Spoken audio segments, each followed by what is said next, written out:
Ça y Oui, est, là, bonsoir tout le monde, bonsoir. bonsoir C'est tout le parti, monde. monsieur Marcel. Bonsoir tout le monde. Euh, voilà. Notre invité de ce soir, c'est Monsieur Jacob Cohen. Bon, c'est un écrivain et conférencier né en 44. Mohsen, s'il Anam. vous plaît, est-ce que les autres vous suivent déjà? C'est S'il vous plaît, marqué, le reste du monde. c'est marqué live. C'est marqué live. Et Est-ce ça, que il vous nous commence. entendez? Est-ce que le son... Non, Est-ce que le est-ce son qu'ils est nous bon? entendent avant tout? Ah, il faut leur dire alors. Attendez, Oui, Confirme. je vous je lis les. réponds. Mettez, Allez, vas-y, mettez 5 Malik. sur 5, comme ça, on Malik. peut Je vous voir. tiens au courant. Allez, Malik, vas-y. C'est bon. Bonsoir à tout le monde. Dites-nous juste si vous nous entendez, si vous nous recevez bien, qu'on puisse commencer 5 sur 5. Merci beaucoup à vous tous et vous toutes. Et ce soir, un live très intéressant avec monsieur Jacob Cohen, Marcel Abdelmoumen et des invités intéressants ce soir. Voilà, monsieur Marcel. Voilà. Donc, bonsoir tout le monde. Rebonsoir. Je vous présente d'abord notre invité, notre ami Jacob Cohen, qui est un écrivain, conférencier né en 44. Il est polyglotte, militant antisioniste. Il a été traducteur, il a été enseignant à la faculté de droit de Casablanca. Bon, ça c'est, si vous voulez, bon, il a fait Sciences Po Paris, etc. Bon, les livres, il s'est installé à Paris, bien évidemment, où il se consacre désormais à l'écriture. Il a publié plusieurs livres, dont Le Commando d'Hébron. En 2014, Dieu ne repasse pas à Bethléem, Le printemps des Sayanim, L'espionne et le journaliste. Moi, Latifa, 2002. Bon, c'est le dernier, pratiquement, c'est le commando d'Hébron. OK, donc, Monsieur Jacob Cohen, bienvenue dans cette émission. Voilà. Merci. Donc, on rentre directement dans le vif du sujet. Ma question à vous est, la première, j'ai deux. Une, c'est, comment dire, l'Algérie est la cible, on le sait depuis longtemps, d'Israël et du lobby sioniste. Elle a toujours été. Et on voit qu'on est en train de l'étrangler, pratiquement de l'encercler, notamment avec des pays arabes qui ont normalisé leurs relations avec Israël. Est-ce que, d'après vous, l'Algérie n'est pas la cible de tout ce qui se passe en ce moment dans cette région? Bonsoir. Écoutez, tout pays qui est d'abord une grande nation, ça veut dire qui se base sur le nationalisme, sur la volonté de défendre la nation arabe, la civilisation arabe, la Palestine. Tout pays peut, disons, se voir visé par l'impérialisme américano-sioniste. Et dans l'histoire, cela n'a pas cessé. On a eu tous les exemples, l'Égypte, la Syrie, l'Irak, la Libye, et l'Algérie est probablement, enfin, le dernier pays structuré, fort, uni, organisé, qui résiste encore à l'impérialisme. Et donc, forcément, depuis longtemps, l'impérialisme aurait voulu l'affaiblir par toutes sortes de moyens, soit en favorisant des mouvements intérieurs de séparation, soit par l'extérieur, par les voisins, ou probablement des choses qu'on ne connaît pas au niveau international, au niveau financier international, au niveau des pressions, par exemple avec le FMI, la vente de pétrole, etc. Enfin, ce sont des choses qui peuvent nous échapper, que seuls des spécialistes, dont les spécialistes peuvent nous en parler. Mais il est évident que, avec la normalisation des relations entre le Maroc et le régime sioniste, et c'est certain que la pression et va devenir un peu plus forte sur l'Algérie.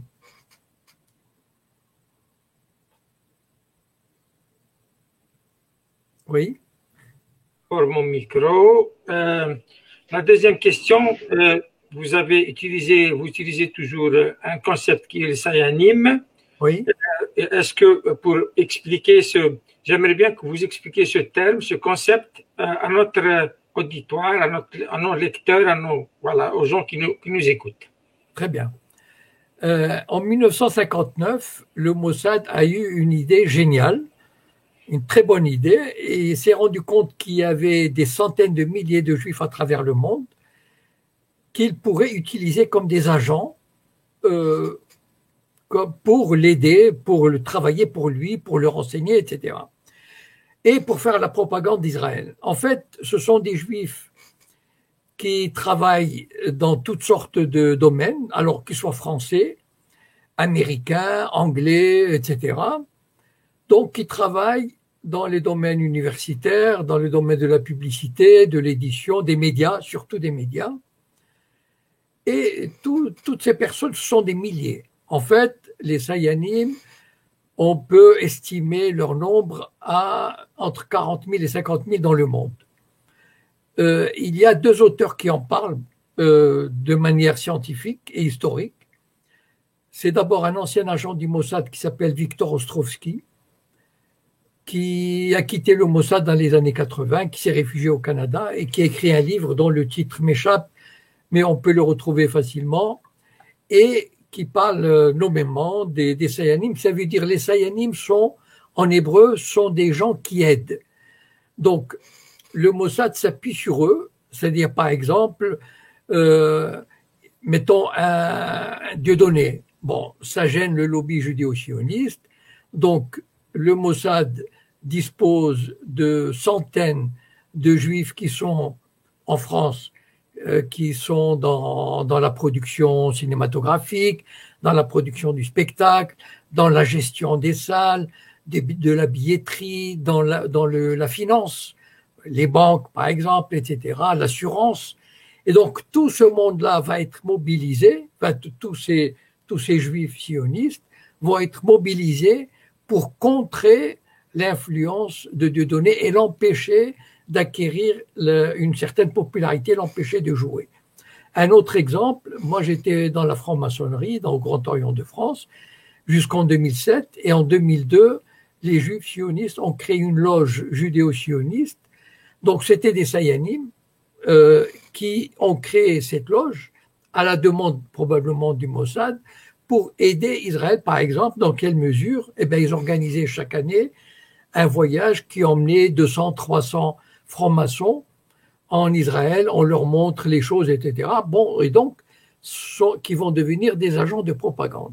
Donc, en fait, les Sayanim sont très peu connus. En fait, j'étais le premier à en parler en France, parce que je pense en 2010, mon livre est sorti en 2010, parce que je suis sûr que n'importe quel journaliste normal en France qui serait tombé sur le livre, j'avais cité Victor Ostrovsky, mais il y a aussi Gordon Thomas, qui est un Britannique et qui a écrit l'histoire secrète du Mossad et qui parle beaucoup des Sayanim. Et donc, le journaliste français qui va tomber sur les Sayanim, il va se dire « Oh là là, je ne vais pas en parler parce que j'ai peur d'être traité de réveiller le complot juif mondial, etc. » D'ailleurs, c'est ce qu'on m'avait reproché quand j'ai publié le livre.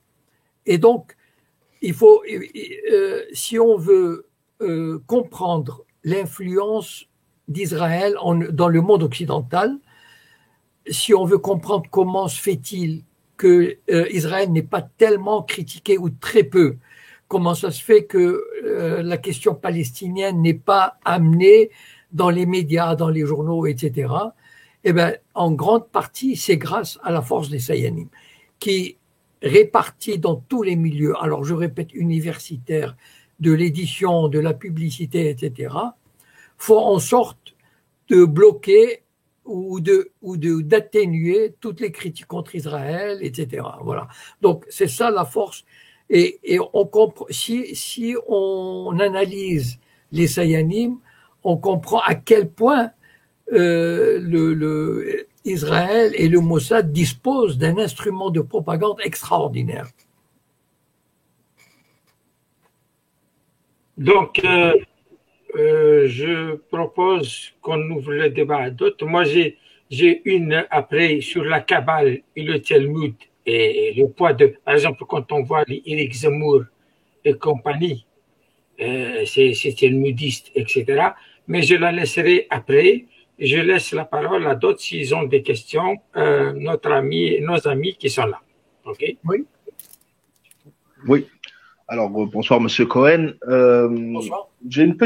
Bonsoir. J'ai une petite question, sachant que vous connaissez bien, je pense, la société marocaine, le royaume du Maroc, et puis le conflit israélo-palestinien, etc. Quelles pourraient être les conséquences de cette normalisation par rapport à la société marocaine? Est-ce qu'elle va l'accepter? Est-ce qu'il y aura une rébellion? Et quelles pourraient être les conséquences et en fait le but de cette normalisation? On ne comprend pas vraiment pourquoi ils ont vraiment ciblé à ce point-là le Maroc. Bien sûr, on peut l'imaginer, mais j'aimerais avoir votre point de vue là-dessus. Tout à l'heure, on a parlé des Sayanim.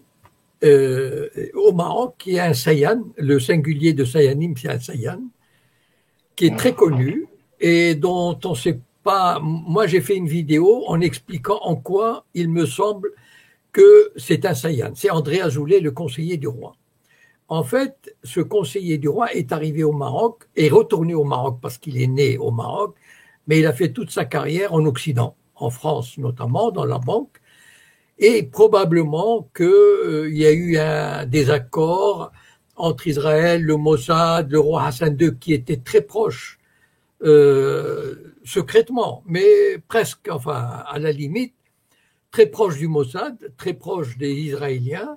Et donc, ce André Azoulay est rentré au Maroc. Il est d'origine marocaine des Saouira, début 80, et son rôle a été de préparer le Maroc à devenir un pays, un État qui allait remettre la légitimité d'Israël dans le monde arabe, qui allait la rendre possible.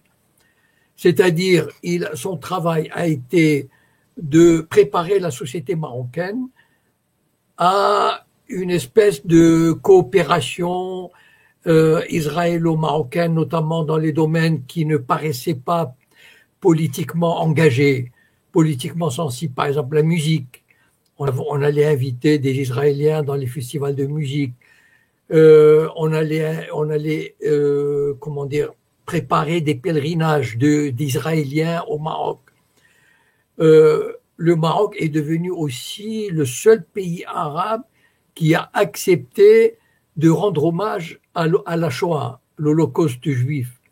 Et donc, en fait, la Shoah, c'est une porte d'entrée pour sensibiliser les populations. C'est pour ça d'ailleurs qu'en Europe, la Shoah, c'est un thème qui revient chaque semaine à la télévision, dans les conférences, on en parle tout le temps, et c'est ce qui fonde. Justement, par exemple, on dit que si on est antisioniste, c'est qu'on est antisémite parce qu'il y a la Shoah derrière. Donc, le fait pour le Maroc d'accepter officiellement, je dis bien, que la Shoah devienne une partie intégrante de son combat, devait amener la société marocaine à accepter de plus en plus la présence israélienne. Il y a eu aussi des visites d'hommes politiques, par exemple comme Tzipi Livni, qui paraissait pour des Marocains qu'on avait attribué comme quelqu'un qui était pour la solution à deux États. Or, Tzipi Livni est aussi extrémiste que Netanyahou. Et donc, pendant 40 ans, on a préparé le terrain. Malgré tout, le régime n'a jamais osé officialiser des relations qui étaient, disons, plus ou moins discrètes et secrètes. Mais il y avait des relations très poussées. Et donc, ce qui est arrivé, probablement, Trump et les Israéliens ont décidé que c'était le moment. Parce que d'abord, il y a eu les normalisations avec 2 ou 3 monarchies du Golfe, avec le Soudan. Et le Maroc a obtenu aussi, en échange, une chose très importante pour les Marocains. Vous savez, les Marocains, le Sahara occidental représente une cause nationale. C'est très difficile, par exemple, pour un Marocain, enfin j'en sais quelque chose, disons, pour un Marocain, de ne pas épouser totalement cette cause. C'est-à-dire, on n'admet pas la moindre réserve, etc. En fait, sont très rares les Marocains parce que c'est presque une trahison à la cause nationale. Voilà. Donc, il faut considérer ça comme il faut vous mettre à la place, disons, voilà, des Marocains pour qui le Sahara occidental est une cause nationale. Et donc, l'Amérique, en acceptant d'officialiser la marocanité du Sahara et d'ouvrir un consulat au Sahara occidental, disons que ça a rendu l'affaire beaucoup plus plausible, beaucoup plus acceptable. Mais en même temps, il y a des résistances dans la société marocaine, des mouvements de résistance auxquels, par exemple, je fais partie, par exemple, de l'Observatoire marocain contre la normalisation. Ce sont des amis qui ont essayé de manifester. Et là, le régime, je crois pour la première fois, en fait, parce que ces manifestations ont toujours eu lieu sans problème, mais là, le régime les a interdits. Mais je crois que, en fait, moi j'ai l'impression, comme ça, de l'extérieur, qu'il y a tout un mouvement des médias, des partis politiques qui chantent les louanges de cette normalisation qui va apporter du tourisme, qui va apporter le développement des affaires, etc., et avec le Sahara.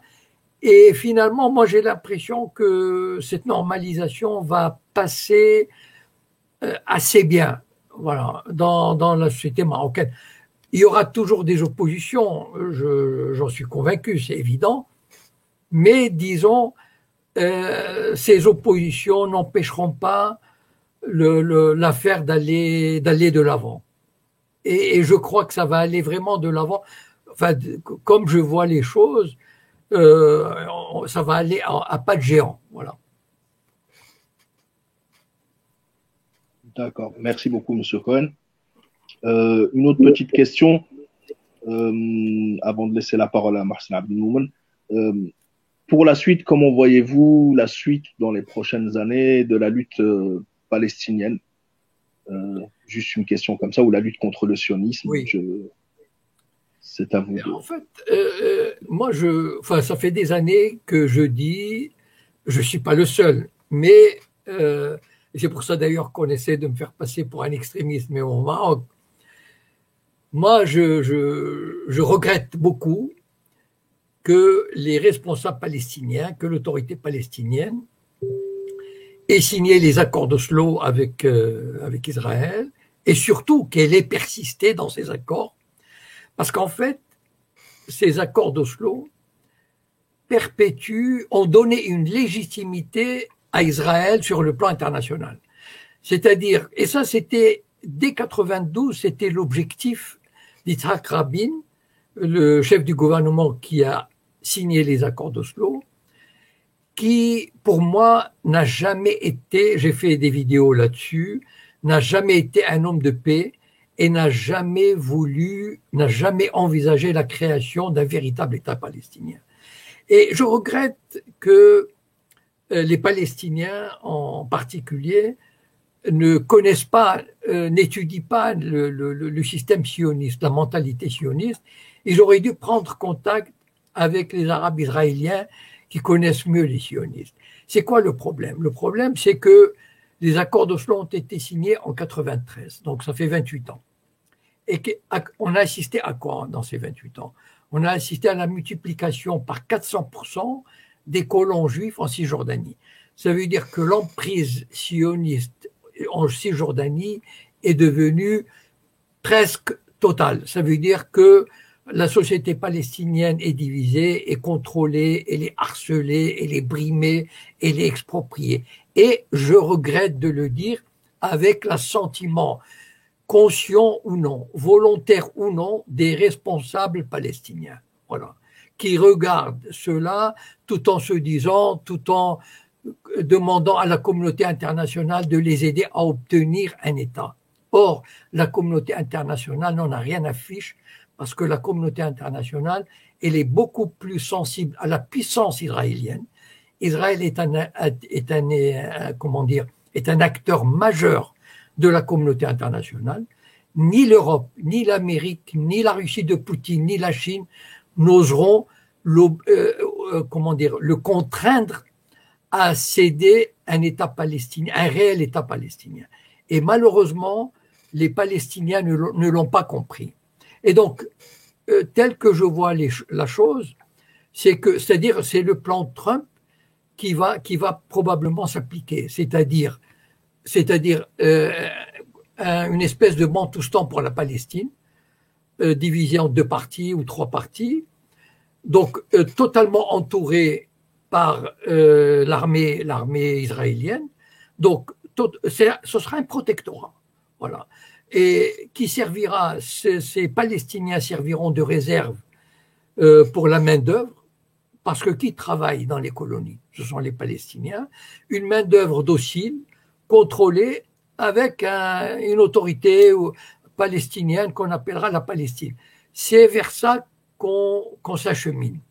Et malheureusement, je le répète, et ça me brise le cœur de le dire, ce sont les responsables palestiniens de l'autorité palestinienne qui nous ont amenés dans cette impasse et dans cette situation.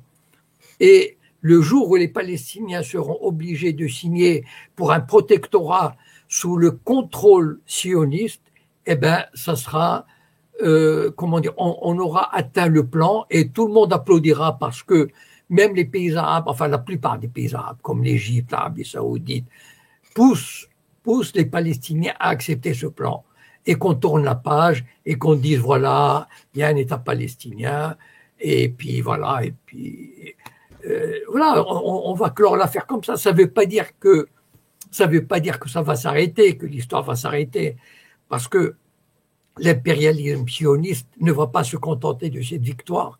Il voudra toujours aller plus loin et on découvrira la violence de l'impérialisme sioniste, et ses manœuvres, etc.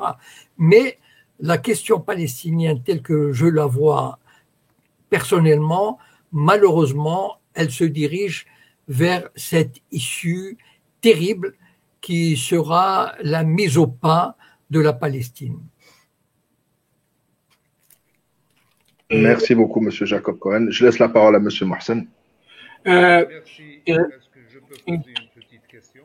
Oui, attends. Je vous laisse Simbrock. J'avais un problème de son tout à l'heure. Étant modérateur et j'ai pas le son. C'est un problème, voilà. C'est ce qui se passe actuellement en Palestine, Monsieur Cohen. Monsieur Cohen, voilà, moi je vais vous poser une question directe. Quel est le rôle exact de ces ministres qui sont en même temps marocains, qui sont israéliens, qui travaillent au sein du gouvernement israélien? Quel est le rapport et l'impact sur le Maroc? Parce que ce qu'on constate actuellement, je vois que c'est le même canevas qui se dessine devant nous, celui de la Palestine et en même temps celui du Sahara occidental. C'est une copie conforme de ce qui se passe en Israël. Merci, Monsieur Cohen.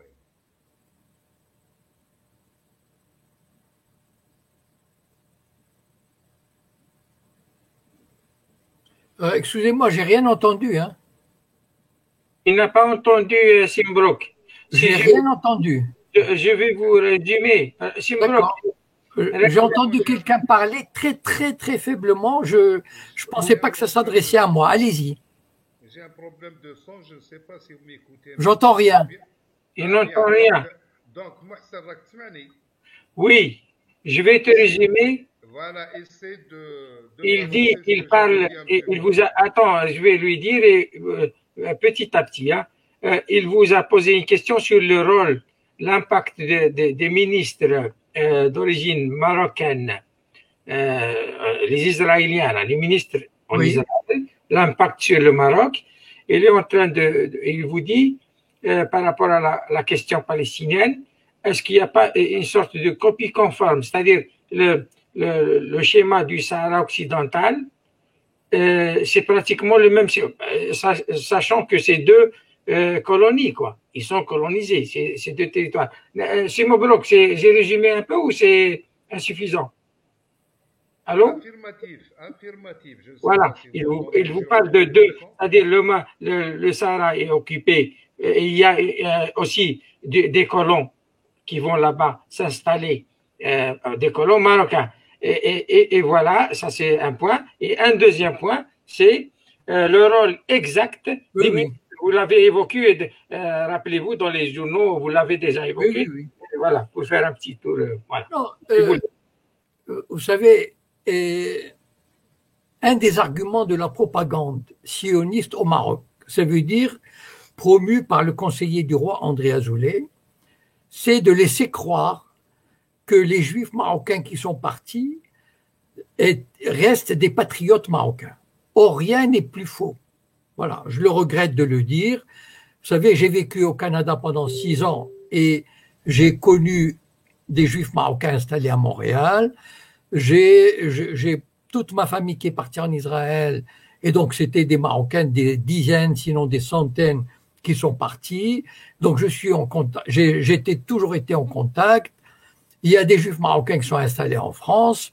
Ils n'ont que très peu, comment dire, ils ont une petite nostalgie bien sûr, mais c'est-à-dire, et ça reste, disons, on a gardé une tradition culinaire, voilà, une tradition musicale. Mais même ça tend à disparaître au bout de la 2e, 3e génération. Et les Juifs marocains qui sont installés en Israël, ils sont parmi, vous savez, le complexe du petit blanc, comme on appelle en Amérique les petits blancs, qui sont les rednecks. Ça veut dire ce sont les plus racistes, les anti-noirs, ce sont les petits blancs, les pauvres. Et les Juifs marocains sont ce sont les partisans, ce sont eux qui ont ramené la droite au pouvoir pour la première fois en 78. Et donc, ils n'ont, ils n'ont qu'un lien très ténu avec le Maroc. Ça, c'est juste une espèce, on monte comme une mayonnaise le truc on a gardé des ponts, etc. Ce n'est pas vrai du tout. Et s'il y a quelques ministres d'origine marocaine, ils n'ont absolument rien, ils n'ont rien gardé de marocain d'une part. Ce sont tout à fait des Israéliens, des sionistes, purs et durs. Ils partagent le même racisme anti-arabe que les autres, sinon plus. Et donc, voilà, c'est une construction artificielle. Voilà. Et il n'y en a pas tellement. Je crois que dans le gouvernement, ils avaient dit qu'il y avait 10 ou 20. En fait, il y en a peut-être 2 ou 3. Voilà. Et donc, on monte vraiment.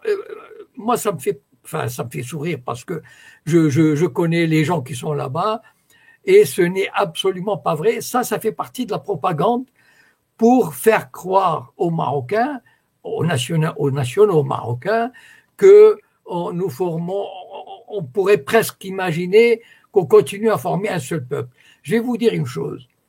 Pourquoi 99,5% des Juifs sont partis? La moitié en Israël et la moitié au Canada, en France. Je répète, 99,5%. Bon, il doit bien y avoir une raison. Je vais pas entrer dans le sujet maintenant. Mais un autre fait. Pourquoi depuis les années 70, le début des années 70, 99,9% des bacheliers juifs partaient à l'étranger et ne revenaient pas. D'accord? 99,9% depuis le début des années 70. Voilà. Je ne vais pas ouvrir ce dossier, mais c'est juste pour vous dire que c'est tout simplement une construction idéologique qui n'a aucun fondement. Bon, maintenant, venons une occupation d'un territoire étranger avec colonisation, etc. Bon, c'est à peu près le même processus Et voilà, enfin, je veux dire, à part quelques différences de l'origine, etc. Enfin bon, mais c'est vrai que c'est le même processus de colonisation, d'occupation militaire, de noyautage, etc., etc. Enfin voilà, il n'y a pas de doute là-dessus. C'est-à-dire, par rapport, c'est-à-dire les méthodes du colonialisme marocain, j'insiste sur ce mot-là, c'est les mêmes méthodes que l'entité sioniste d'Israël, en fait. C'est les mêmes méthodes, en fait. Colonisation, territoire occupé, etc. C'est Oui, ça, en fait. bien sûr, bien sûr. Ils ont copié le modèle, en fait. Ils ont pris le modèle. OK. Alors, d'autres questions, s'il vous plaît? Oui. D'autres questions? Si quelqu'un veut poser, allez-y. Allez-y. Il y a Artisan Malik. Voilà. Quelqu'un veut poser une question? Alors, Oui. Oui, alors bonsoir Monsieur Cohen. Bonsoir tout le Bonsoir. monde. Vous m'entendez? bonsoir. Oui, oui, très bien. Très bien. Oui, alors moi j'ai une question. À votre avis, Monsieur Cohen, y a-t-il encore des Sayanines en Algérie? Ça, c'est la première question. Et la deuxième, ça a un rapport aussi. Est-ce que, à votre avis, l'alliance franco-amazigh, c'est-à-dire le MAC en France sioniste, que veulent-ils à l'Algérie? Qu'est-ce qu'ils préparent contre l'Algérie, à votre avis?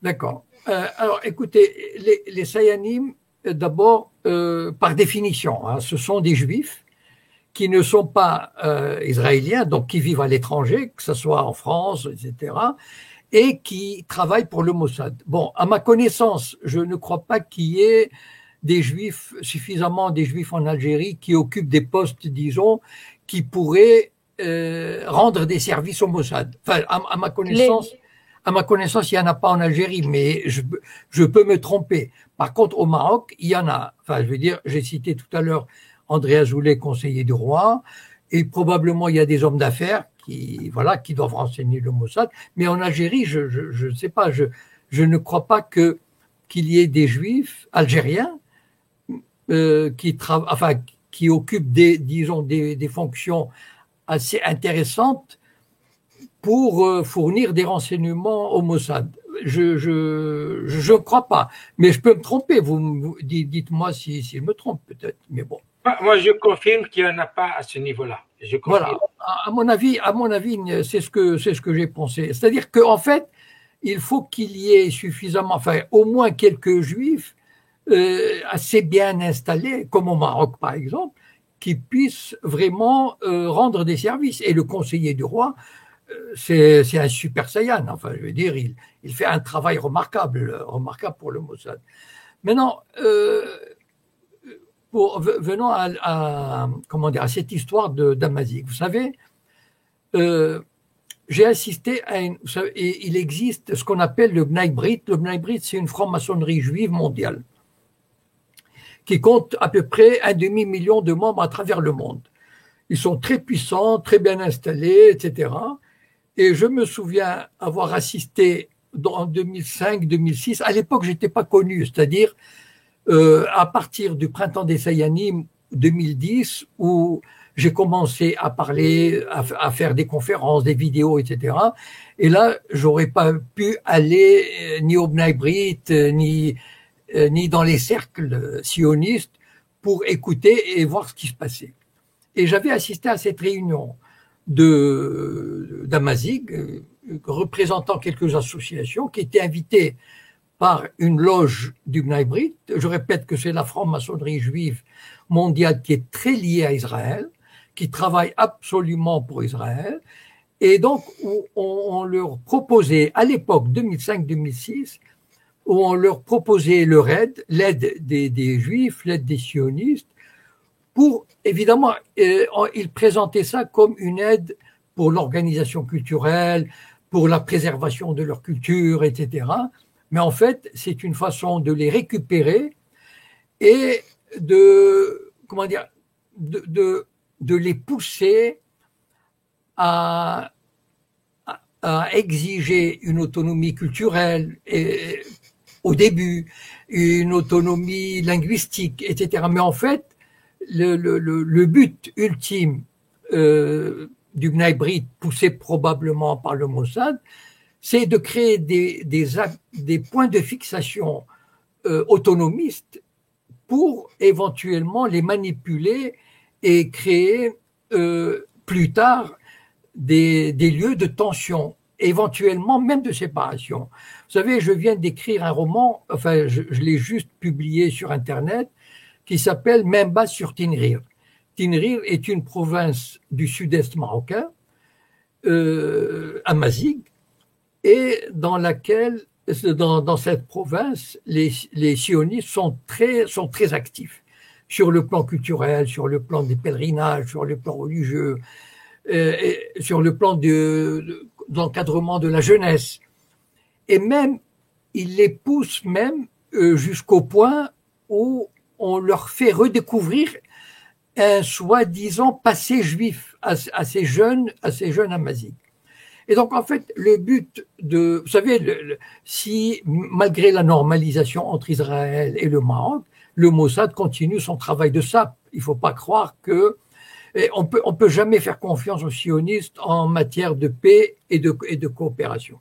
Mais pour revenir à l'Algérie, il est certain que ça, c'est une des armes, probablement la principale, qui est entre les mains du Mossad et probablement en alliance avec les services français, etc., les services occidentaux, pour avoir un moyen de pression sur l'Algérie, l'affaiblir et éventuellement jouer le séparatisme. Merci beaucoup, Monsieur Cohen. Merci pour votre réponse. On ne t'entend pas bien, Monsieur Simobrouk. On ne t'entend pas bien. Ton micro n'est pas bien réglé. Excellente question, Jacob. Je ne sais pas si vous pouvez transmettre, Mohsen. Oui, je vais transmettre, oui. Vas-y. Donc, c'est-à-dire, durant la guerre de libération algérienne, il y a eu des Juifs qui ont participé à la libération de l'Algérie, tels que les frères Timsit, tels que Maurice Lebban, tels que Guénaïsia du côté de Khmis Meliana. Eh bien, s'ils puissent nous donner un petit mot sur Abraham Serfati, au Maroc, qui était anti-régime et anti-sioniste. Merci.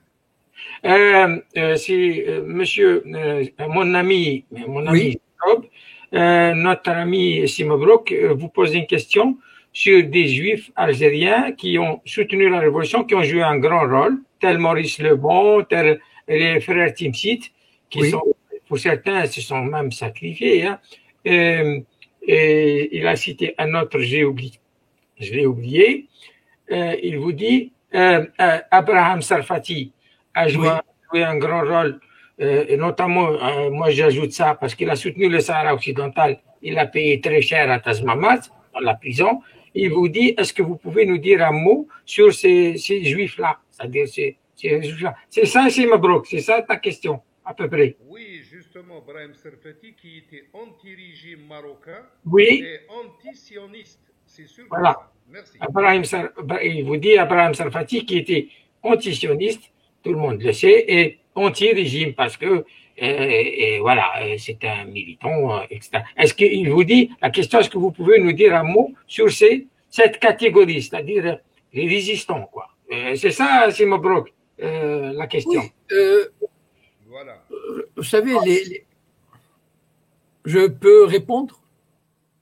Vous pouvez, oui. D'accord. Mon ami.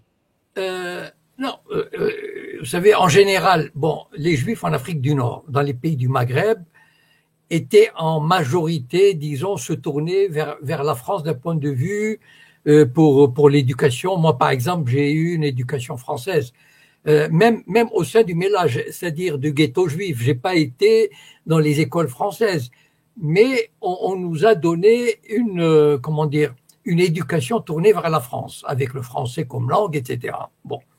Et donc, il est vrai que les Juifs avaient tendance, dans leur majorité, à se tourner vers la France.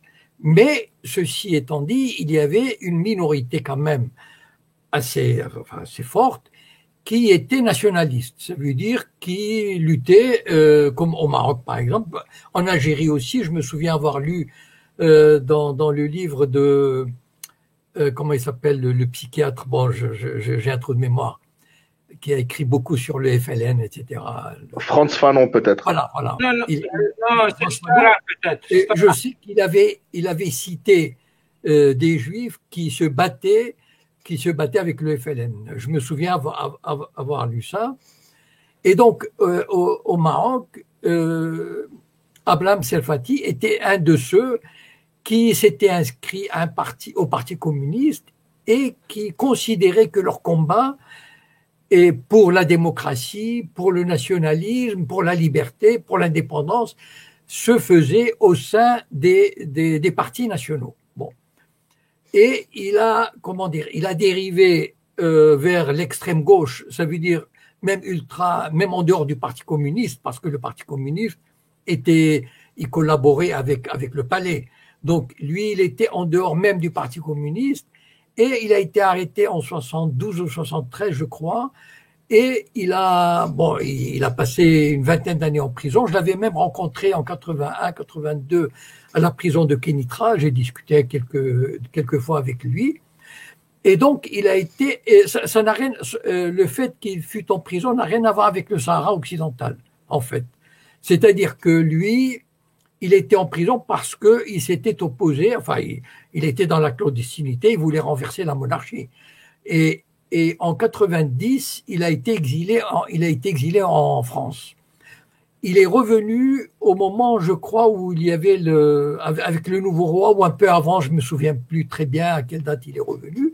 Et il a pris fait et cause. Il est vrai qu'il s'est montré en revenant, bon, peut-être l'âge, peut-être une certaine, une volonté, un goût de calmer les choses.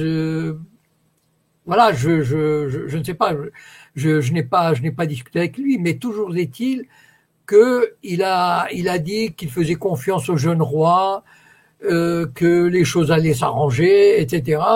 Et qu'il a pris fait et cause aussi pour le Sahara marocain, parce que, enfin, je peux pas me mettre à sa place, enfin, je veux dire, mais disons, ça faisait un peu partie de cette attitude pacificatrice. Voilà, c'est-à-dire on tourne la page, on ouvre une nouvelle page, on est tous ensemble, on va construire le Maroc nouveau, etc.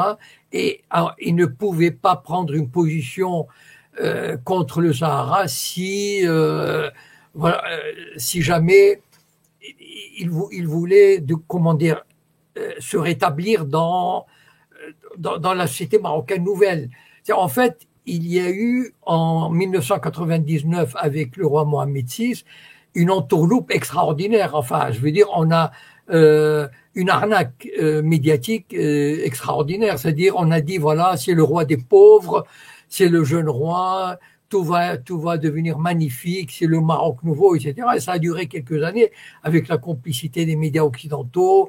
Et bon, beaucoup de gens y ont cru ou ont voulu y croire avant d'ouvrir les yeux, de se rendre compte que c'était bidon. Et Abraham Sarfati, il est décédé quelques années plus tard. Il n'a pas eu le temps de voir la réalité. Et en plus, j'ai appris qu'il était sous la coupe de sa femme, la française, la coopérante, qui ne pouvait pas vraiment, qui n'était vraiment pas libre de ses mouvements, etc. Et probablement, enfin, il était sur un fauteuil roulant. Enfin, c'est très difficile de parler de ce monument de la résistance, enfin, tel que je l'ai vu, en prison au début des années 80 et tel qu'il est retourné, enfin, vraiment diminué, etc. Je ne sais pas, ce n'est plus le même homme, et puis je le connaissais pas bien. Et en fait, le problème qui se pose avec si on prend le problème de la présence du militantisme des Juifs au sein des sociétés maghrébines. Le problème tel que je le vois, enfin, j'imagine que ça doit être la même chose en Tunisie et en Algérie, ou en tout cas avec des réserves, mais je crois que c'est un peu ça, c'est comme au Maroc, c'est que ce nouveau nationalisme maghrébin, avec la création d'Israël, avec la francisation des Juifs sur le plan éducatif, ces circonstances n'ont pas permis à ces régimes nouvellement indépendants de considérer, et puis une certaine, comment dire, une absence d'état de droit. Ces faits n'ont pas permis à ces régimes de considérer leurs juifs, leurs nationaux juifs, comme des citoyens à part entière qui auraient pu apporter leur contribution à l'édification du nouvel État. En tout cas, je peux parler pour le Maroc, le parti de l'Istiklal, le parti des Fassis, qui a mené le pays à l'indépendance. Il était pratiquement le seul, parce que, en tout cas le plus important, parce que c'était la grande force politique organisée. Il était assez antisémite, c'est-à-dire, et il souhaitait que les Juifs quittent le Maroc en masse. Et d'ailleurs, Abraham Serfati, dans un livre d'entretien, il avait dit que les nationalistes marocains avaient le même objectif que les sionistes, faire partir les Juifs.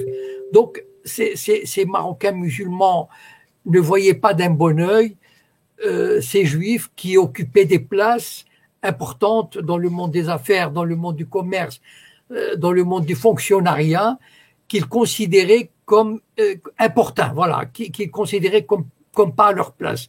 En tout cas, c'est le sentiment qu'on avait au Maroc, que j'avais eu au Maroc, et malheureusement, je dois dire qu'il n'était pas totalement faux, il n'était pas totalement illégitime, il n'était pas totalement infondé. Voilà. C'est une réalité. Vous savez, si les Juifs sont partis, comme je vous l'ai dit, à 99,5% du Maroc, c'est qu'il y avait de telles raisons. Voilà. Donc, je crois que Abraham Serfati menait une espèce de combat à contre-courant. C'est-à-dire que lui, il se désolait du départ des Juifs marocains parce qu'il considérait que ces Juifs marocains devaient rester et mener le combat dans le pays. Mais il était conscient, d'ailleurs il l'a dit dans cet entretien dont je vous ai parlé, il était conscient que le parti de l'Istiklal et certaines forces marocaines souhaitaient le départ des Juifs de n'importe quelle manière parce qu'ils les considéraient comme des concurrents illégitimes. Voilà, ils n'avaient pas leur place.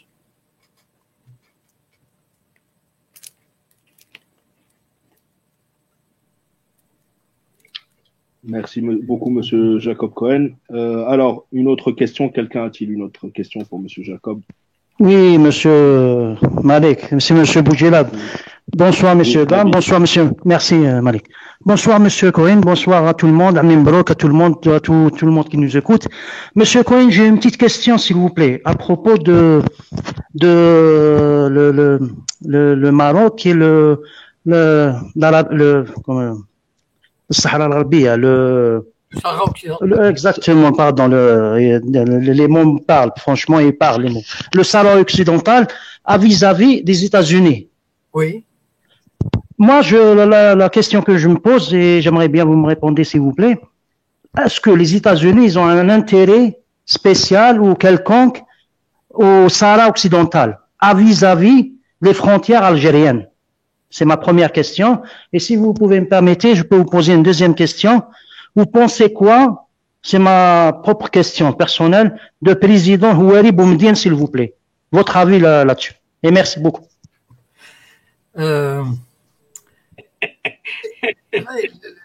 Les États-Unis s'en fichent du Sahara occidental. Je veux dire, pour eux, c'est quoi le Sahara occidental? C'est une carte. C'est comme quand on joue au poker, on a un atout ou deux atouts, etc. Bon, pour les États-Unis, ça ne leur fait ni chaud ni froid. C'est-à-dire, ce qui leur importe pour les Américains, c'est que ce Sahara reste aux mains d'un pays qui est leur allié ou leur serviteur. Voilà.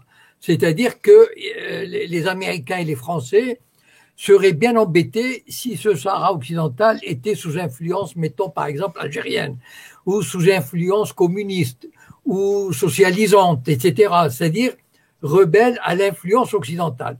Ça, je pense qu'ils n'apprécieraient pas beaucoup. Et donc, l'Amérique, c'est une carte. Le Maroc, c'est toujours, depuis son indépendance, le Maroc s'est toujours mis sous la protection, si on peut dire, de l'Amérique. Et donc, vous savez que l'Amérique a beaucoup joué sur la reconnaissance du Sahara occidental. C'est-à-dire que pendant de 1975 à 2020, les États-Unis n'ont jamais voulu se prononcer sur le Sahara occidental. Ils faisaient des promesses, mais ils ne passaient pas aux actes. C'est-à-dire pour maintenir le Maroc sous pression. C'est-à-dire le Maroc était demandeur. Le Maroc ne pouvait pas lever le petit doigt sans craindre une position hostile ou une réserve de la part de l'Occident et de l'Amérique.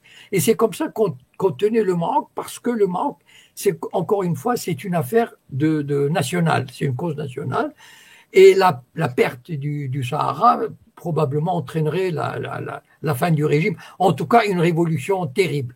Et donc, pour l'Amérique, c'est un cadeau qu'on fait à un allié fidèle et dont on est sûr qu'il gardera encore.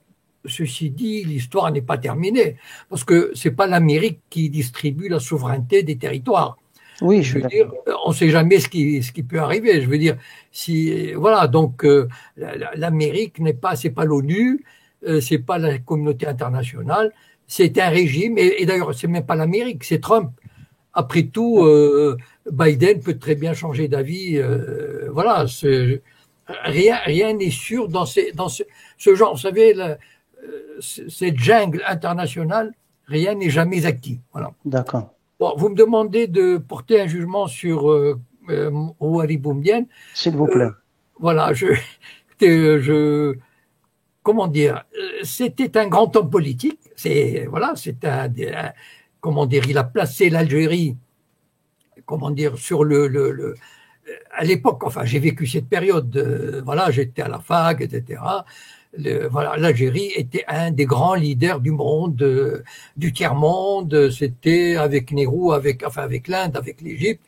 C'était le triumvirat avec Tito, le triumvirat ou le quatuor qui avait sa voix dans le dans le concert international. Bon, je pense que évidemment je connais pas très bien, mais je crois que, enfin, je dis ça sous toute réserve, hein, vous me corrigerez, mais je n'ai pas l'impression que je regrette que ayant comment dire, cet héritage de la colonisation, c'est-à-dire un héritage du point de vue des équipements, du point de vue de l'éducation, des richesses pétrolières, du poids politique, diplomatique, etc.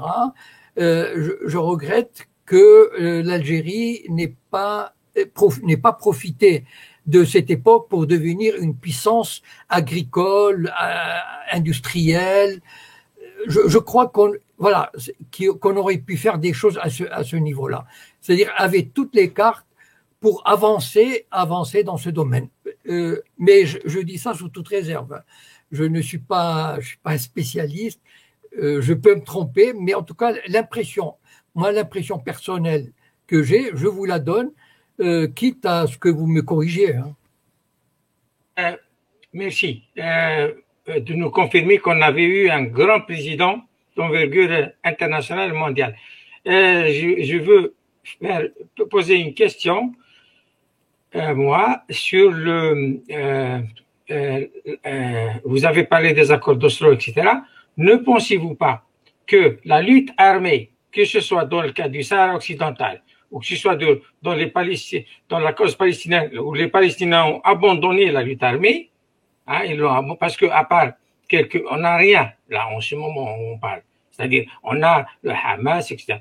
Ne pensez-vous pas que les peuples doivent se libérer par les armes, pas par les accords de l'impérialisme dicté par les États-Unis et dans des salons, dans des 5 étoiles. On doit arracher, comme l'Algérie a arraché son indépendance. Qu'est-ce que vous en pensez, mon ami Jacob? Voilà. C'est pas une règle absolue. C'est-à-dire, bien sûr, dans le cas de l'Algérie, la lutte armée s'imposait. C'est-à-dire, enfin, voilà, et elle a donné, et aucune autre lutte n'aurait rien donné. Quand on savait ce que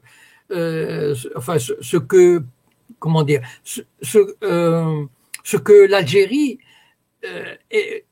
représentait pour la France. Enfin, je veux dire, il a fallu qu'il y ait une défaite militaire, politique, pour que la France abandonne l'Algérie, abandonne le Sahara aussi, etc. Donc, la lutte armée s'avérait incontournable, indispensable, et je ne vois aucun autre moyen, enfin à l'époque, aucun autre moyen n'aurait pu aboutir, d'autant plus que la société française coloniale était totalement bloquée sur toute possibilité d'évolution politique, démocratique, égalitaire, etc.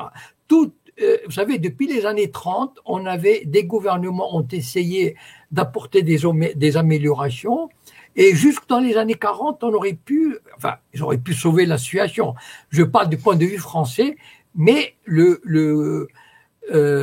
comment dire, le secteur colonial algérien interdisait toute évolution démocratique. Donc, ne restait que la lutte armée, et qui a donné les résultats que l'on sait. Bon, maintenant, je parle de la Palestine. Bon, il y a eu dans les années 70 une lutte armée. Bon, donc, incontestablement, même elle a commencé dans les années 50, avec la pénétration des fédayines qui commettaient des actes de résistance, etc. Dans les années 60, dans les années 70, il y a eu la lutte armée. Bon. Mais seulement, la lutte armée était, enfin, si vous voulez, comment dire, vous prenez un pays occupé comme l'Algérie. Bon, donc il y a une force militaire contre toute une population.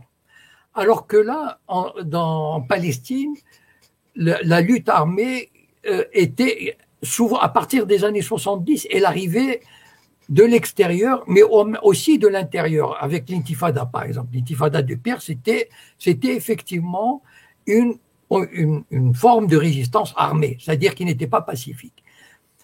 Mais malheureusement, enfin, je veux dire, si elle avait continué, elle aurait pu mettre à mal la légitimité même d'Israël. Vous savez que l'image d'Israël dans les années 80 était très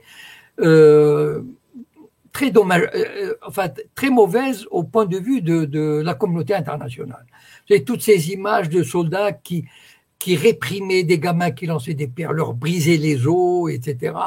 Tous ces tanks dans les villes palestiniennes, l'image d'Israël était catastrophique. Et je vous rappelle que l'Inde et la Chine, à l'époque, n'avaient pas de relations diplomatiques avec Israël. Malheureusement, c'est là l'erreur qui a été faite, c'est de croire que les Palestiniens, enfin, les dirigeants, enfin, en tout cas Yasser Arafat, pour dire le nom, il a cru qu'il pouvait faire confiance aux sionistes et atteindre un accord.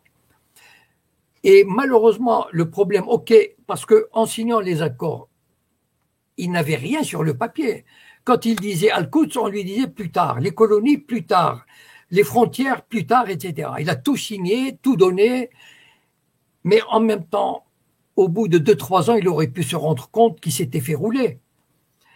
Et partir, laisser toute la Cisjordanie. En fait, la Cisjordanie aurait pu représenter un modèle de résistance pacifique à la méthode Gandhi, c'est-à-dire vous prenez tout le pays, mais on ne collabore pas. Vous êtes des colons, vous êtes des occupants aux yeux de la communauté internationale.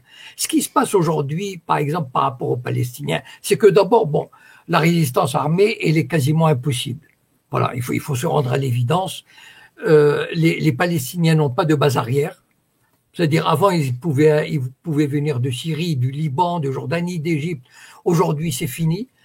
Et donc, une résistance de l'intérieur et avec tous les contrôles qu'il y a et la collaboration de la police palestinienne avec le régime sioniste, c'est très difficile. Donc, moi, je pense toujours, je suis convaincu que si les Palestiniens, si les dirigeants palestiniens abandonnaient le territoire et disaient « nous allons nous battre comme en Afrique du Sud, un homme, une voix ». Je pense que ça aurait eu une grande portée beaucoup plus importante que ce qui se passe actuellement. Bon, quant au Sahara occidental, il y a eu il y a eu une résistance armée, il y a eu des conflits qui a duré, je crois que le cessez-le-feu, le vrai cessez-le-feu, il a eu lieu dans les années 90, je me souviens pas de l'année. 91. Voilà. Donc, il y a eu quand même 15 années de combat. Voilà. Bon. Et puis, peut-être que on s'est rendu compte que les Sahraouis, probablement, ont dû se dire, bon, on va privilégier le combat diplomatique. Parce que le combat diplomatique avait aussi ses chances. Il faut quand même pas oublier que l'Union africaine apportait un soutien important à la cause sahraoui. Et donc, voilà, bon, ils avaient le raison de cesser d'accepter ce cessez-le-feu en attendant, en espérant un référendum, en espérant la victoire diplomatique. Donc, je crois il peut pas y avoir une règle absolue de l'utilisation de la force militaire ou pas. Enfin, je pense que ça dépend des situations, des périodes. Ah, merci pour. S'il y a d'autres questions, une question chacun. Voilà. Ok. Je peux intervenir là? Vous pouvez. Ok. Bonsoir, Monsieur Cohen. Bonsoir, mesdames et messieurs ici présents. C'est vraiment un plaisir de vous écouter, de vous suivre. Vraiment, vous enrichissez nos connaissances. Merci encore.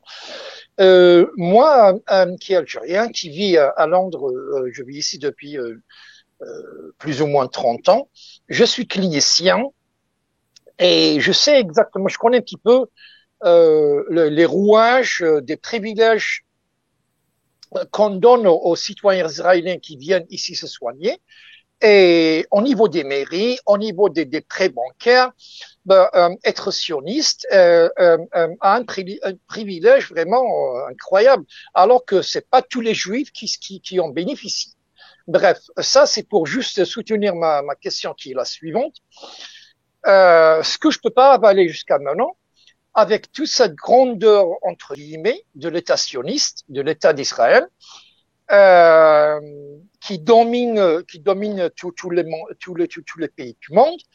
Est-ce qu'ils ont besoin d'un tweet de Trump pour venir annoncer leur déclaration avec l'État marocain en ce moment présent, en ce moment même où Trump est à sa fin de son mandat?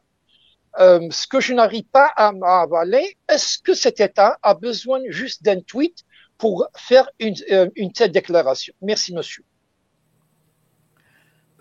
C'est-à-dire, tweet ou pas, l'essentiel, c'est qu'il faut partir du fait que l'Amérique a joué un rôle déterminant. Trump ou l'Amérique, mettons Trump, a joué un rôle déterminant dans cette normalisation. C'est-à-dire à apporter l'élément qui allait enclencher. Tout à l'heure, j'avais dit que en fait, il y avait beaucoup. Le terrain a été préparé pour une normalisation en tout cas une officialisation des relations qui étaient très fortes, mais disons plus ou moins secrètes entre le Maroc et Israël. Bon, et il a fallu quelque chose qui accélère, qui légitime, qui rend possible cette normalisation ouverte. Et Trump l'a apporté. Tweet, enfin le tweet, c'est la forme anecdotique de marchandages diplomatiques qui ont eu lieu des mois à l'avance. Je veux dire, c'est pas le tweet n'est venu que pour, confirmer quelque chose, rendre public quelque chose, mais en fait, c'était probablement des négociations qui avaient lieu depuis pas mal de temps. Vous savez, l'officialisation des relations, ça fait des années qu'on en parle.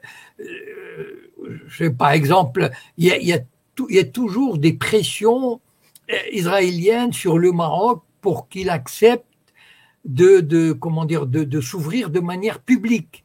Par exemple, Netanyahou, il y a 1 an ou 2, il a failli venir au Maroc. Donc, il avait quasiment annoncé son arrivée.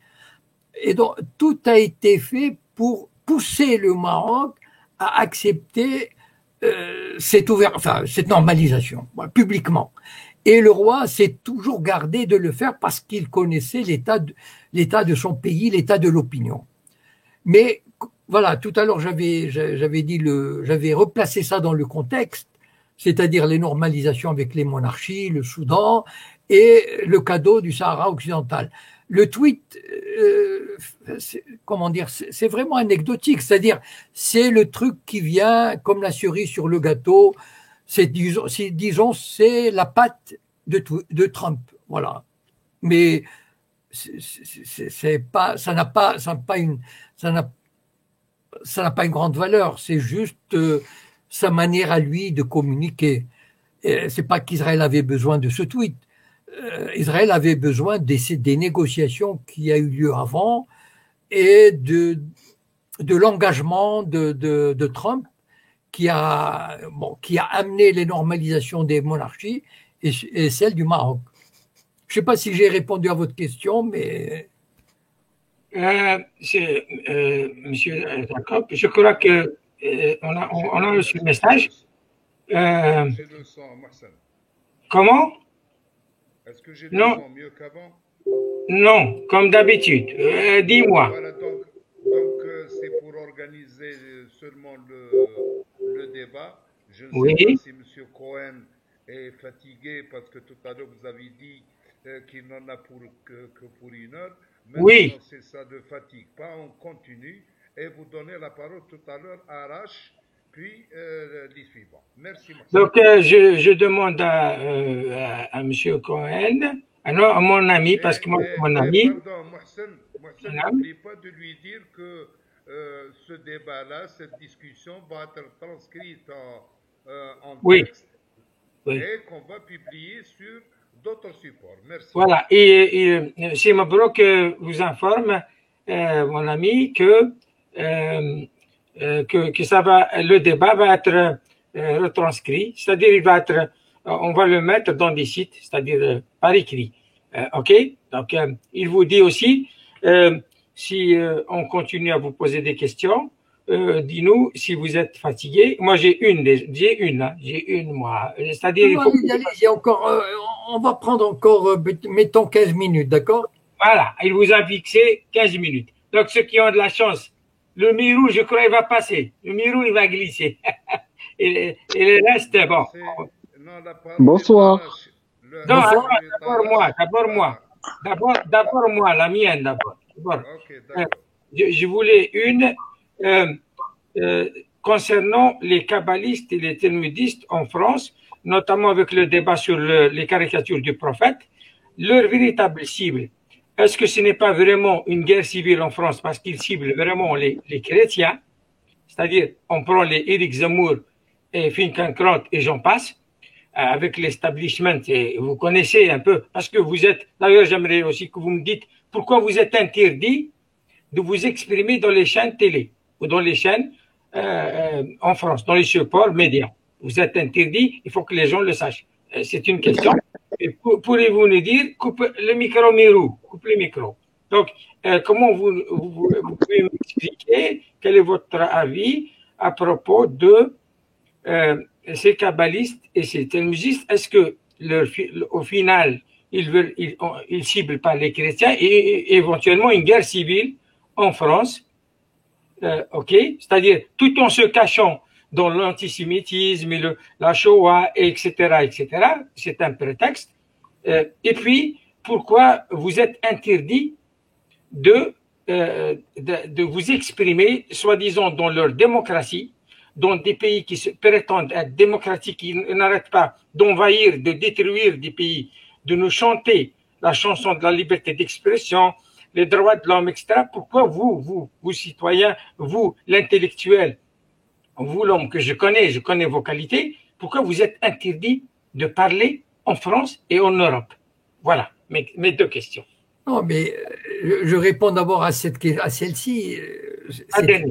C'est tout à fait normal. C'est-à-dire, si on sait par qui sont tenus les médias, d'accord, je n'ai pas besoin de faire un dessin, donc ils ne vont pas inviter un antisioniste à s'exprimer. Donc voilà, c'est naturel. Alors, quant à, comment dire, cette histoire d'islamophobie, en fait, depuis une trentaine d'années, j'aurais probablement pas le temps de développer parce que j'ai fait ça dans des romans, dans des conférences, etc. Mais je vais résumer très, très rapidement. Le lobby juif en France, c'est-à-dire les Sayanim, font en sorte que la communauté musulmane en France n'intègre pas les postes importants au sein de la société, c'est-à-dire dans la politique, dans l'économie, dans les médias, dans la publicité, dans l'édition, etc. Ça veut dire il faut que la communauté musulmane soit harcelée. Par exemple, l'affaire du voile à l'école, ça fait partie du harcèlement. Il y a d'autres choses comme les caricatures, etc. C'est en fait que le pouvoir français, mais derrière lequel pousse le lobby judéo-sioniste, donc les Sayanim, c'est de contenir la poussée des musulmans pour ne pas qu'ils aient de l'influence dans la société française. Pourquoi ? Parce que pour éviter que la France, s'il y avait des musulmans dans la plupart des secteurs importants qui décident, à ce moment-là, la politique de la France va basculer, va changer de direction. Ça veut dire va aller vers le tiers-monde, vers la Palestine, s'éloigner d'Israël, etc. Et donc, pour empêcher cette dérive qui ferait du mal au lobby juif en France, qui n'aurait plus tout le pouvoir qu'il a aujourd'hui, et qui ferait du mal à Israël. Donc, cette société musulmane, par divers moyens, enfin, j'ai pas le temps de vraiment développer, mais j'ai même écrit un roman là-dessus, qui s'appelle OPA kabbalistique sur les nouveaux indigènes. Donc, voilà. Donc, en fait, donc pour éviter que les musulmans, par exemple, je vais prendre un exemple que vous connaissez, le lobby judéo-sioniste a imposé Chalgoumi comme représentant de l'islam en France. C'est lui qu'on voit à la télévision, c'est lui qui vient parler, etc. On l'a imposé, voilà. Et donc, alors qu'il y a des dizaines de milliers d'intellectuels musulmans en France, des mecs qui parlent très bien, enfin qui sont des maîtres en philosophie, en sociologie, en tout, eh ben ils passeront jamais dans les médias, mais on va inviter Hassan Chalgoumi. Pourquoi ? Parce que on veut pas que les intellectuels musulmans prennent de l'importance, prennent leur place dans le monde médiatique français. Il faut que les Français gardent l'image du musulman français qui est Hassan Chalgoumi, qui n'arrive même pas à s'exprimer en français. L'arabe du coin, voilà. Et donc, tout ça fait partie de cette politique dirigée en sous-main par le lobby sioniste pour amoindrir, pour opprimer, pour contenir la puissance de la communauté, la puissance potentielle de la communauté musulmane. Allez, Bonsoir. allez, bonsoir. Allez, une question chacun. Habdao, bismillah. Bonsoir tout le monde. Bonsoir Monsieur Belala, Malik, Monsieur Cohen, enchanté. Bonsoir. Ça fait plaisir de vous avoir sur une chaîne de patriotes algériens. Ça prouve bien que les Algériens ne sont pas antisémites, mais plutôt antisionistes, et qu'on arrive à faire la différence entre nos frères juifs et nos ennemis sionistes. Vous avez parlé du sionisme, on vous rejoint. Pour la diaspora algérienne en France, on connaît très bien le pouvoir qu'ils ont avec le CRIF, Jacques Attali, Bernard-Henri Léville, tous les Sayanines que vous avez cités, on les connaît bien. Ils se mêlent de tous les pays. Et puis le fait de vous avoir aujourd'hui, ça confirme tout ce qu'on disait déjà sur nos lives. Donc c'est un grand plaisir de vous avoir. Puis j'avais donc deux questions. C'est pour avoir votre avis personnel. Parce que tout à l'heure, on a parlé de Sahara occidental et Palestine. Puis moi, j'aimerais parler plus de peuple. Parce que pour moi, c'est la même chose. Il y a le peuple sahraoui et le peuple palestinien. Tous les deux, ils ont fait confiance au droit international. Ils n'ont pas fait confiance à l'entité sioniste ou bien aux Marocains. Ils ont plutôt fait confiance au droit international, malgré qu'il y a des lobbies qui sont très puissants là-bas. Mais il y a eu des résolutions pour les deux. Malheureusement, il y a eu des vétos. Les USA pour l'entité, la France pour le Marzan. Donc, c'était un échec de ce côté-là. Et puis ma question, c'était, pensez-vous que le peuple sahraoui fait partie du peuple marocain ou c'est deux peuples distincts? Et ça, c'est la première question. La deuxième, c'est la résistance, la Palestine actuelle. Moi, je pense plutôt qu'actuellement, la résistance n'a jamais été aussi forte.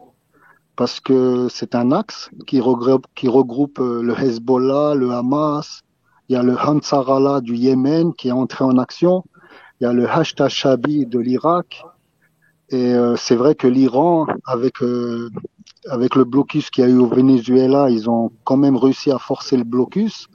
Ils ont bombardé une base US en Irak, sans suite, malgré l'assassinat de Qassem Soleimani. Et son assassinat a plutôt lié les groupes de la résistance. La question, Rach, la question. La question, est-ce que vous pensez que l'axe de la résistance n'a jamais été aussi forte qu'actuellement? Je vous remercie beaucoup. Non, enfin, franchement, je crois pas. C'est-à-dire que, bien que finalement, c'est le Hezbollah qui a réussi, qui est probablement le seul, comment dire, pas pays, mais disons la seule institution arabe qui ait réussi à défaire l'armée sioniste.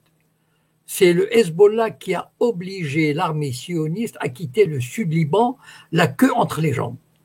Il y a pas d'autre mot.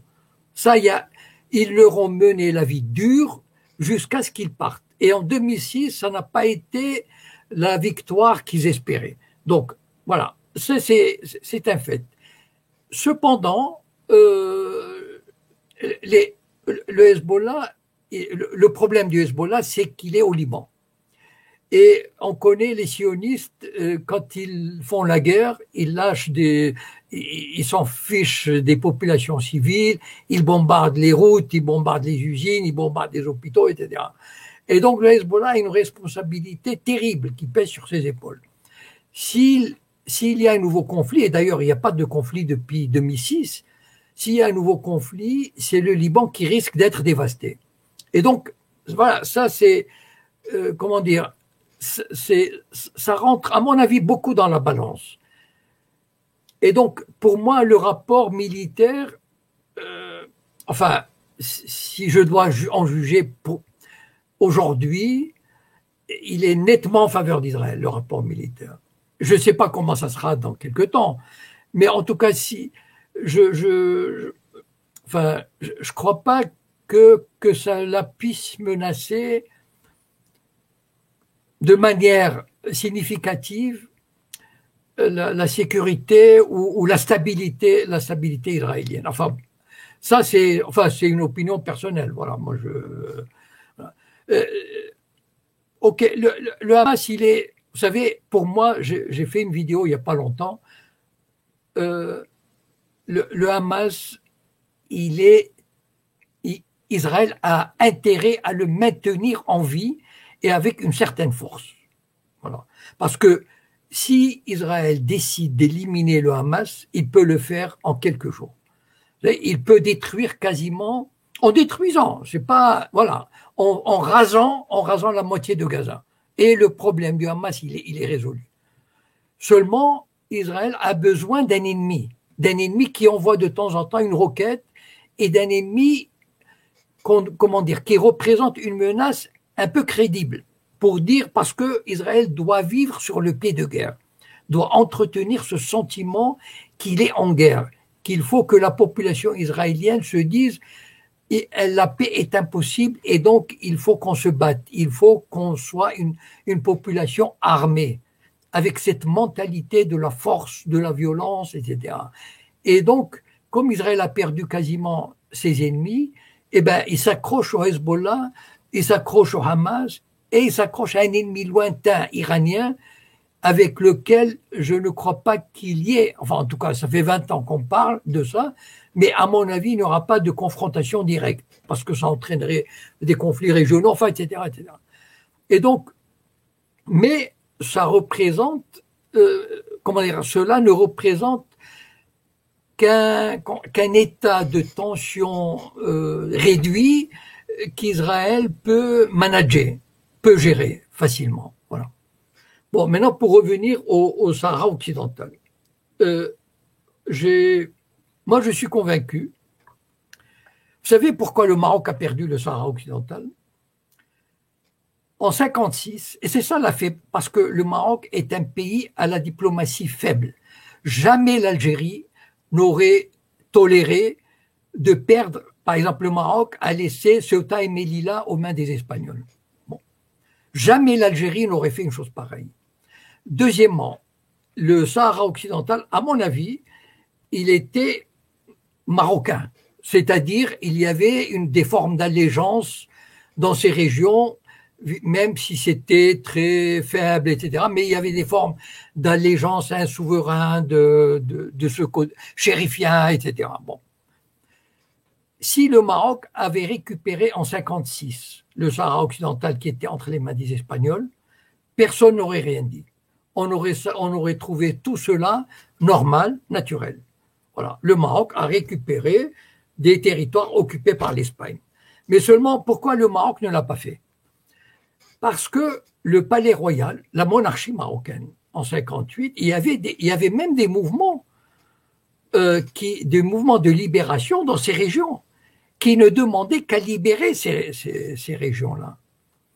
Mais la monarchie marocaine avait peur de ces mouvements de libération. Parce que ces mouvements de libération, ils voulaient soit une monarchie constitutionnelle, soit une république. Et donc, la monarchie marocaine s'est alliée avec l'impérialisme espagnol et l'impérialisme français pour combattre ces groupes de résistants et en renonçant provisoirement à ces territoires. Et donc, en 75, quand le Maroc a voulu les récupérer, il était déjà trop tard. Enfin, trop tard dans le sens où il y a eu d'abord les mouvements de décolonisation en Afrique, alors qu'en 56, bon, c'était impensable, et qu'une identité sahraoui s'était développée, qui combattait l'Espagne colonisatrice. Et donc, le Maroc s'est retrouvé, comment dire, comme un peu, il a raté le coche. En 75, en voulant récupérer le Sahara, il s'est retrouvé comme un colon qui vient occuper un territoire qui luttait déjà pour son indépendance contre l'Espagne, pour sa personnalité, pour son identité. Voilà, j'ai essayé de faire un peu l'historique du territoire. Voilà. Mohsen, oui, une dernière question, d'accord? Ok. Allez, mais on termine avec le Mérou. Alors. Ou avec avec c'est Mabrouk, c'est comme vous voulez. Comme vous voulez. Allez, l'un ou l'autre. C'est Bellala, c'est Mabrouk. Non, on ne va pas essayer d'être lent. Voilà. Et on donne la parole à Mirou qui doit poser une question. Et puis à Majid Hassani qui sont plus que là en position active et ils attendent.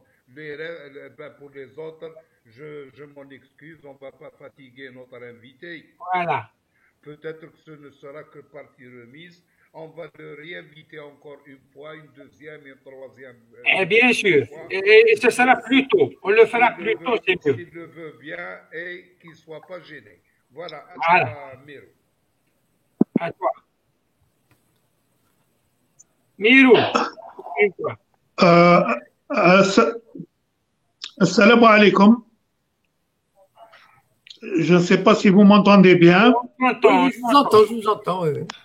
Parce que j'ai une mauvaise connexion à la frontière. Bon, moi j'entends. Est-ce que vous m'entendez? J'entends. On a dit t'entends. Vas-y. Je n'ai pas le retour de temps. J'entends. En tous les cas, bonsoir, monsieur. Bonsoir, monsieur Cohen.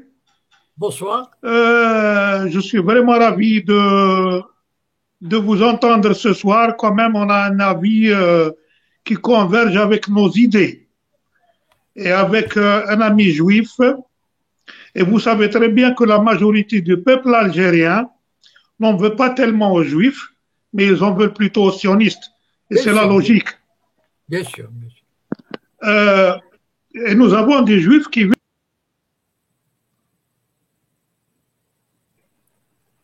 Mérou est tombé. Désolé. Mérou est tombé. Les savonnettes. Il a glissé, c'est pas dommage. Il a glissé, c'est pas nous. Hein. Alors, une dernière question, Mohsen. Allez, une dernière, Hassani. Majid, à toi. Bonsoir tout le monde. Bonsoir, Monsieur Cohen. C'est juste deux petites questions. La première question est comment Israël voit l'Algérie en termes géopolitiques. La deuxième question est est-ce que le Maroc pose un danger pour l'Algérie maintenant qu'il a normalisé ses affaires avec Israël? J'ai pas compris la première question. J'ai pas compris la première. Mais je vais répondre à la deuxième et vous me reposerez la première. Bon, vous savez, moi je pars d'un point de vue, disons, géostratégique. Voilà. C'est-à-dire, vous savez, les États, il n'y a pas entre les États, il n'y a pas d'amis. Voilà. C'est-à-dire que nous sommes dans une jungle et chaque État a sa raison particulière. Bon, il se trouve que dès l'indépendance de l'Algérie, c'est-à-dire en 62, l'Algérie a pris une direction révolutionnaire, disons vers le communisme, etc., le progressisme, et le Maroc vers l'Occident. Et cela a été la division du monde arabe. Vous savez, le monde arabe pensait être uni, mais en fait, il était divisé et même antagoniste. C'est-à-dire, il y avait les nationalistes emmenés par Nasser et les conservateurs ou les monarchies emmenés par les monarchies. Et donc, entre le Maroc et l'Algérie, c'était d'abord une espèce de tension territoriale, enfin, je ne vais pas revenir là-dessus, la guerre des sables, et en 75, avec l'affaire du Sahara. Bon. Qu'est-ce qui se passe en fait? C'est que, pour moi, c'est que ce sont deux États à peu près, disons, d'égale importance, plus ou moins, etc., et que donc, il y a un problème, parce qu'il y a la différence fondamentale entre l'orientation des régimes. Encore une fois, Hassan II orienté vers l'Occident, vers Israël, et l'Algérie vers le progressisme, le tiers-mondisme. Et donc, il y a cette opposition qui constitue le fond, et il y a donc, avec le Sahara, est venu se greffer un problème, disons, d'équilibre dans la région. Si l'Algérie laissait le Maroc prendre le Sahara, le Maroc allait prendre une espèce d'avantage, disons. Voilà. Et donc, il fallait l'empêcher. Enfin, il fallait l'empêcher. Vous savez, moi, je ne crois pas beaucoup au principe du droit international. Pour moi, le monde, la communauté internationale, c'est une jungle et c'est la loi du plus fort. Voilà. Le droit international, il vient plus ou moins, enfin, on l'invoque quand ça nous arrange. Voilà. Mais sinon, et tous les États sont pareils. Vous savez, la raison d'État, c'est la même. Il n'y a pas d'État, un État ne peut pas vivre, enfin, à mon avis, selon le droit. Voilà. Il invoque le droit quand ça l'arrange. Et donc, finalement, c'est une guerre, c'est une tension entre deux pays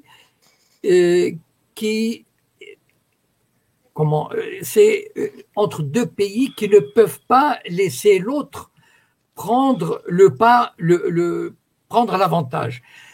Si les deux pays avaient plus ou moins le même régime politique, avaient des convictions idéologiques proches, ils auraient pu s'entendre et ils auraient pu coopérer. Mais malheureusement, c'est-à-dire dès le départ, c'était des pays antagonistes qui ne se faisaient pas confiance et qui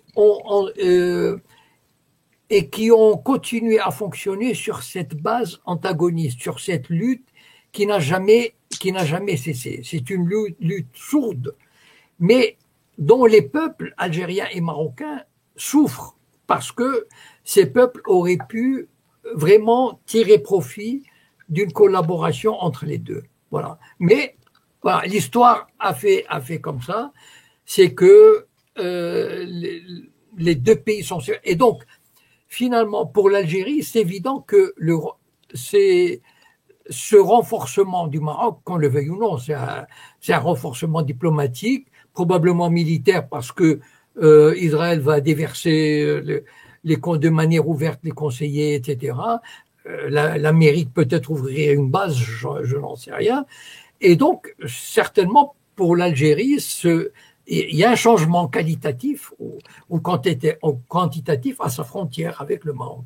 J'ai oublié la première question et puis on finira avec ça. C'était quoi votre première question? Pardon? Comment Israël voit l'Algérie? Ah. Bon, moi, je crois, c'est un pays, disons, déjà lointain. Voilà. Et donc, ce n'est pas, comment dire, vous savez, je vous rappelle une chose, c'est que les Israéliens ont assassiné le vice-président de l'OLP à Tunis.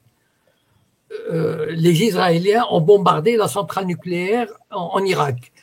Donc, les Israéliens n'hésitent pas à aller très loin au-delà de leur base pour mener des actions. Bon. Mais, ceci étant dit, pour Israël, je crois, enfin, l'Algérie est un pays lointain qui, comment dire, enfin, à ma connaissance, ne participe pas activement au combat de manière significative et militaire. Bien sûr, ils aident diplomatiquement, financièrement, etc.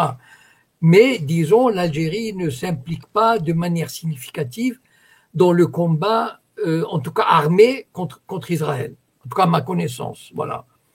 Et donc, ça reste, disons, un État ennemi, certes, mais lointain. Voilà. Donc, avec lequel peut-être que Israël peut laisser l'Amérique ou la France, disons, gérer l'hostilité algérienne. Voilà. Donc, ce n'est pas leur priorité absolue. Voilà. Mais ça reste quand même pour nous un ennemi dangereux. Évidemment, voilà. Évidemment, parce qu'il a une capacité de nuisance terrible. Voilà. Voilà. Un dernier mot, on vous laisse partir. Pour tous les résistants antisionistes et nous, les patriotes algériens, mon ami Jacob, un petit mot pour pour tous les résistants antisionistes, anti-impérialistes et bien sûr, nous, les patriotes qui vous ont invités ici. Voilà. Un petit mot pour tout le monde. C'est une période difficile parce qu'on a l'impression que l'impérialisme est quasiment vainqueur pratiquement un peu partout. Mais il ne faut pas oublier une chose, le sionisme est un colosse au pied d'argile.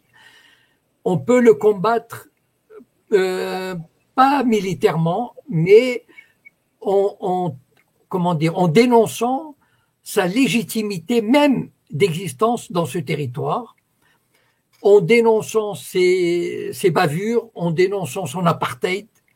Je pense que le travail de résistance antisioniste doit se focaliser sur ces points-là. Voilà. Son apartheid, sa domination militaire, sa paix fictive, parce que Israël continuera toujours à vouloir dominer, à vouloir ostraciser les Arabes et les Palestiniens. Et je crois que c'est là où il faut mettre l'accent pour combattre l'ennemi sioniste, l'ennemi de tous les Arabes. Merci beaucoup, mon ami Jacob. Et moi. Au nom de tous les patriotes qui sont là, je vous remercie. Et à une autre fois, vraiment, je vous remercie pour votre effort parce que on est parti pour 40 minutes. On est avec vous. C'est toujours un plaisir d'échanger. C'est un plaisir avec vous. Donc, je vous remercie énormément et je vous dis bien sûr à une autre fois. Hein, exactement, avec plaisir. À une autre fois. Dans notre maison. Voilà. Merci beaucoup. Allez, bonne soirée. تحية تحية الجزائر تحية فلسطين. تحية فلسطين. Exactement. Allez, bonne soirée, mon ami. Bonne soirée. Allez, salam alaikum. خويا جاكوب bonne soirée. Salam alaikum. السلام عليكم. السلام عليكم. السلام.